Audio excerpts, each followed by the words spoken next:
We begin with Illuvatar, who, in Tolkien's universe, is basically God. He possesses the flame imperishable, which allows him to create original life. He begins creating with the Ainur, who are a lot like angels. The 15 most powerful are known as the Val-arr, and the remaining groups serving under them are known as the my-arr.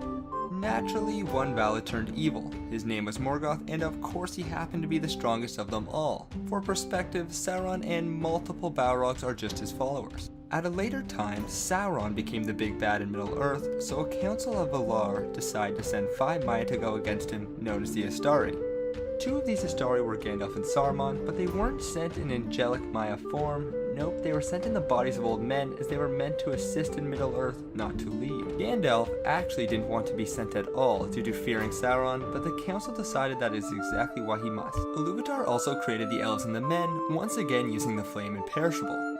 The elves awoke first at a time where there was only starlight, meanwhile the men awoke far later in the days of the first sun. Illuvatar created both of these races, so they were known as the children of Illuvatar.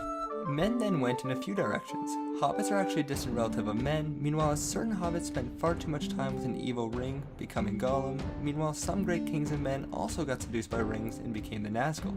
So what about the dwarves? They were actually created by a Vala named Aule, who created the first 7 dwarves under the mountains, and their names were Grumpy, Dopey, Sleepy. Wait, this isn't Snow White, but he really did create 7 dwarven forefathers. Dwarven women do exist, but they look exactly like dwarven men, right down to possessing a beard, which all dwarves start with at birth. Aule did create the dwarves, but he still needed Illuvatar to bless them with the flame imperishable to give them true life, which gave them the nickname the adopted children of Illuvatar. Dwarves then led to the creation of a new race. A Vala named Yavanna foresaw the damage the dwarves might do to forests, so she requested that Illuvatar create Ents, the shepherds of the trees.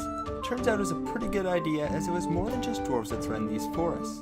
The Ents learned speech from the elves, but apparently even the elves couldn't teach the Ents to speed it up a little. This brings us back to Morgoth. He desperately wanted to create life, but as we now know, without the flame imperishable he would be unable to do so.